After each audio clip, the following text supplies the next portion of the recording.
Okay, today we're going to be repairing and then modding this PlayStation 2. Now this won't be a step-by-step tutorial. That's kind of been done to death, but we'll get rolling here in just a minute. First, I'll show you guys the model number here. I don't know if you can see that. Let me see. Yeah, 70,012. This was listed on eBay as not working. I believe it said turns on then turns off. I'll put the listing up on the video. So we're gonna test it here. And that issue, by the way, turns on then off, is a fuse. Oh, turn this on. Okay, let's plug it in. There we go. Okay, make sure you guys can see that.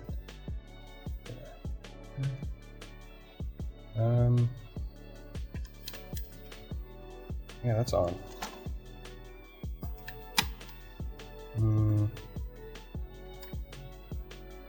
Okay, we're gonna try that one more time. Nope, yeah, that's working. Okay. Maybe the laser's bad. It says it turns on. I know the sticker there. Yeah. Okay, well, I guess we're just gonna get started with the modding. We're also gonna be cleaning it up. So first we're gonna install the pick fix, this laser fix.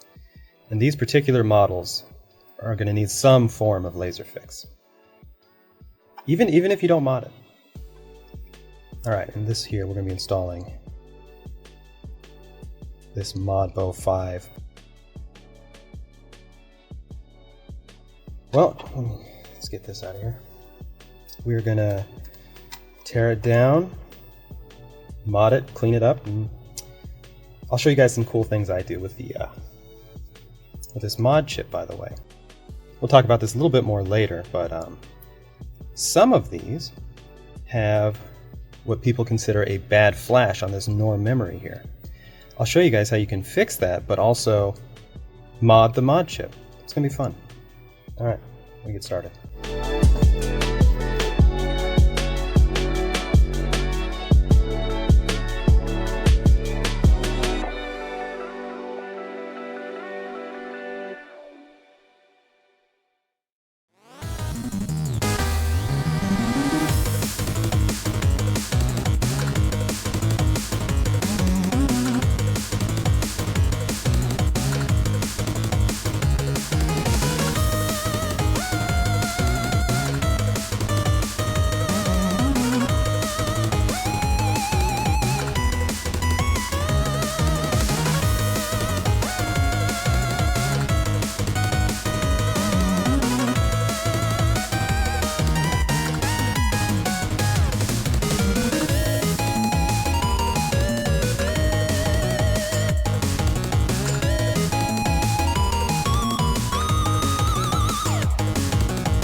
And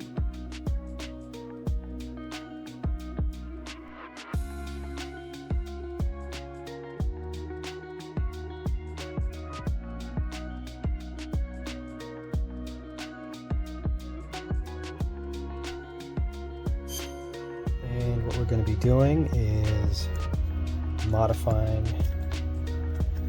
some flash memory. We're actually going to be reading this memory here to the hard drive, and then we're going to flash it to this guy after we modify it. Okay, we're here at the computer. We're going to connect the flash memory from the MODBO. Not found in the library. Okay, we're going to use custom operation commands. Okay, I'm going to set this to 4 megabit, and you can copy my settings here. Just pause the video if you're doing your own. Right, and it pulls right up. Perfect. Okay, we are going to read this memory to disk. There it is.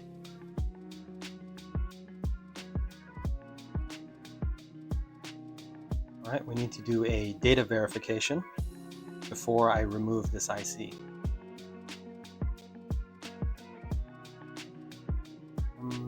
100% match. Great.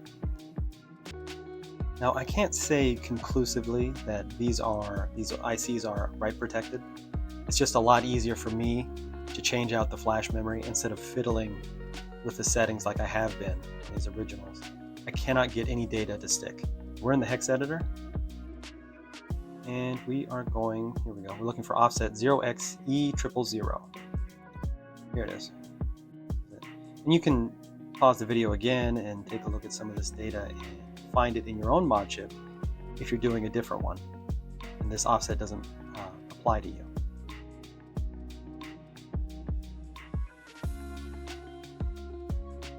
Okay, we're going to right click here and we're going to do a fill selection on this whole segment of data. We're going to fill it with FF.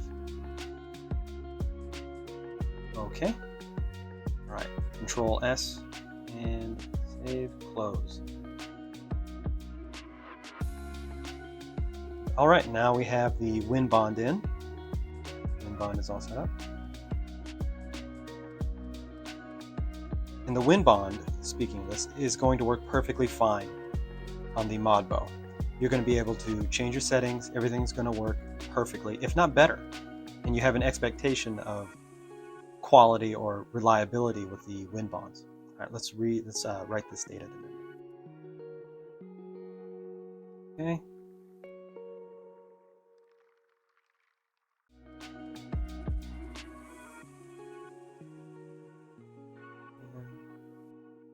Let's do a data verification.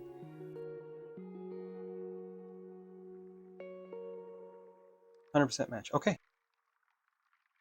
We are ready to put this back on the MODBO PCB.